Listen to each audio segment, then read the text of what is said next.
it is difficult to disassociate in the American mind. When the Americans say change, in the generality, they really mean progress. And when they say progress, they really mean, they don't know they mean this, they really mean how quickly and to what extent and how profoundly a black person becomes white. They take themselves quite helplessly as the only possible model of what they call change. You write in your new book, it's very important for white people that black people should wish to be white. Mm-hmm. And it is, but they don't wish to be white. That is how we get jazz. That is how we get all of these legends about black people. I'm accused of being more depraved than you, also freer than you. Your moral standards do not apply to me. Now this, I'm speaking now as a writer. And that's insulting to both of us, isn't it? It is indeed. It is demeaning to both of us, because it isn't true about you or me. And what I'm beginning to think of, and I would like, you to think of it too. Speaking as a writer again, sometimes you're writing a page or a sentence, and you have to change a word in the sentence. Now, when you change that word, you move that word out or put another word in, you've changed the entire page. You change the entire page. Now, one could consider that what we as Americans are going through as we approach the end of the 20th century, it might be useful to change a single word. We talk about the black problem. It might be interesting to see what would happen to the page if one decided to discuss the white problem. I do not wake up or go to bed or spend 24 hours of my day wondering whether or not your sister wants to marry whoever she wants to marry.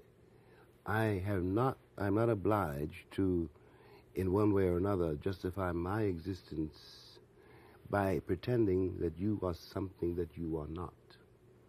You do not live in my skull or in my heart or in my conscience as some kind of affliction 24 hours of every day. You're just a man like me. Your children are children like mine. Your wife is a woman like my wife is a woman. Do you know? I am not upset or deluded or worried about those things at all. And who my daughter marries is her problem and her confrontation, her life, not mine. And you once wrote that you don't want to be a problem, that you're a man. Yes, exactly, I'm a man. But so are you. And as long as you think I'm a problem, you're demeaning your own manhood. If we consider that the life of man is the life of a nation, any life is a matter of endless change. It is always changing. You have to raise your children from day to day, and that child changes from hour to hour, and you have to deal with that. Now, the question of progress can only come in if we are concerned, really concerned, with the moral effect. I want to quote you from your own book. There is something profound and unanswerable stirring in the consciousness of all mankind today, and our identities with every breath we take are being altered. The movement of the human soul in crisis, which then is forced to re-examine the depths from which it comes in order to strike water from the rock of the inheritance. Mm-hmm. So that the thrust of this book is one of starring damnation, and at the same time, at the end, I get a sense, not only from the writing, but from your very presence, that maybe we have the capacity to change that word on the page. I do believe part that. Of our heart. I do believe that. If I did not believe that, I would be betraying my ancestors, you know. And I'm not being romantic when I say that. I know where I come from. I know who produced me, the price paid for me, both white and black. I know how I got my name. Now, you as a white man have to accept how I got my name. You have to accept the implications of having decided at one point to civilize me before you civilized yourself. Do you know? You have to accept the real implications of what in the world it means to be a nation now, you know. That idea, that concept has to undergo a change, is undergoing a change. And the proof and the warning is in South Africa. Because there you are, the one sees. You have to see it and I have to see it.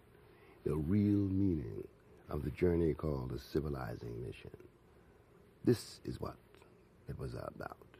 It began with slaughter. And servitude. Yes, yes. Now, do you see any? Do you see South Africa then as the page that we should pay attention to?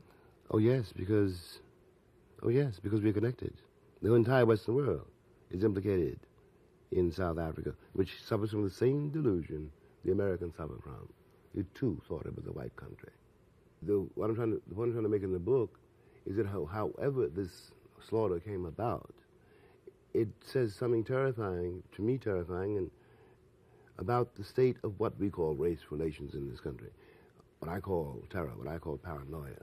It seems to me that what really struck me most about the case and terrified me most about the case was the enormous question of to what extent the black community can become an accomplice to its own destruction.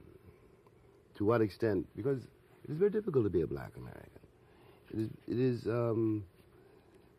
one is dealing with two realities, at least two realities, one of them being your ancestry, one of them being the truth about your ancestry, and the other being the myth the country has made of it.